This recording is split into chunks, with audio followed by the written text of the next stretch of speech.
আসসালামু আলাইকুম সবাইকে। আমরা এখন আছি অস্ট্রেলিয়ার জেরাল্টন পোর্টে। গতকাল দুপুর আমরা এখানে বার্থিং করেছি। এর আগে আমরা 2 দিন জেরাল্টন অ্যাঙ্করেজে ছিলাম। তো এখানে প্রায় 1.5 দিনের মতো থাকবো। কালকে সকালে আমরা আবার এখান থেকে বের হয়ে যাব। তো মূলত এখানে এসেছি আমরা আয়রন কনসেন্ট্রেট লোড করতে। এই যে আমাদের জাহাজ দেখছেন, একটা হ্যাজ খোলা, পিছনে যে শুটারটা দেখছেন সেটা দিয়ে মূলত লোড হয়। আমি ভিডিওটা দেখানোর চেষ্টা করবো।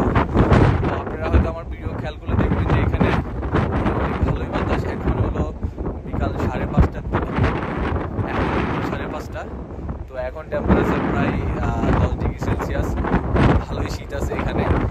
এতদিন গরমের মধ্যে আমরা সেল করছি, অনেকদিন পরে আমরা শীতের এরিয়াতে আসলাম। আমরা এখন আছি অস্ট্রেলিয়ার ওয়েস্টার্ন সাইডে।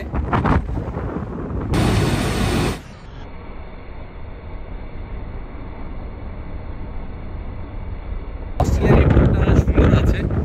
সমস্যা হলো এখানে এত অল্প সময়ের জন্য এসেছি, কোথাও যে ঘুরতে যাব সেই সুযোগ নেই। যদিও এখানে শরীর আছে, বাট ব্যস্ততার জন্য যাওয়া হচ্ছে না। আজকে বিকালে চাইলে যাইতে পারতাম, বাট দেখা গেছে শরীরের উপর এত দখল গেছে, তার উপর যদি না সরে যায় আবার সুখ থেকে এসে আবার এক্সট্রা ডিউটি করতে হবে। ওই জন্য আর আসলে শরীর সাই দেয় নাই, এই জন্য সরে যায় নাই। বাট আমাদের কয়েকদিন সরে গেছে, মানে আমার এত ব্যস্ততা যে সরে যাওয়া হয়ে ওঠে নাই। বাট এখানে অনেক সুন্দর, এখানে থেকে দেখে ভালো লাগছে। মনে হয় সরে যেতে পারলে আরো বেশি ভালো লাগতো। হলো জেরাল্টন পোর্ট, আমি আপনাদেরকে জুম করে দেখাই। দেখা যাচ্ছে এখানে পাহাড়, পোর্টগুলো অনেক সুন্দর, অনেক গোছালো। আমার দেখা সবচেয়ে বেশি গোছালো একটা পোর্টের মধ্যে এটা অন্যতম।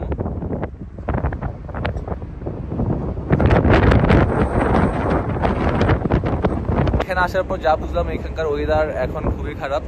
এখানে একটা স্টর্ম আছে। আমরা আজকে দিনের বেলা বারবার আমাদের কার্গো হোল্ডার হ্যাজ খুলতে হয়েছিল, বন্ধ হয়েছিল একবার লোডিং সহ।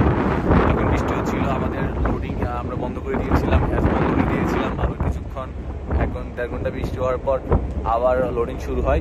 আসলে এভাবে বৃষ্টি হয়, লোডিং বন্ধ হয়, এভাবে যাচ্ছিল দিনটা। আপনারা ওয়েদারটা খেয়াল করে দেখবেন যে মেঘাচ্ছন্ন আকাশ, সারাদিনই মেঘাচ্ছন্ন আকাশ ছিল।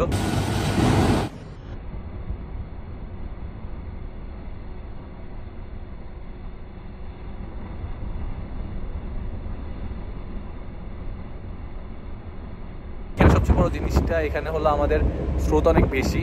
এই জন্য দেখা যায় যে আমাদের জাহাজকে যেটিতে বাধা অবস্থায় ঘটনা করতে কষ্ট হচ্ছে। এখানে স্রোত এত বেশি যে মাঝে মাঝে মনে হচ্ছে জাহাজ বের হয়ে যাচ্ছে। ওই জন্য আমরা এখানে যেটিতে এক্সট্রা প্রিকশনের ব্যবস্থা নিয়েছি। এবং আমরা একটা ভিডিওতে এই বিষয়ে আলোচনা করবো।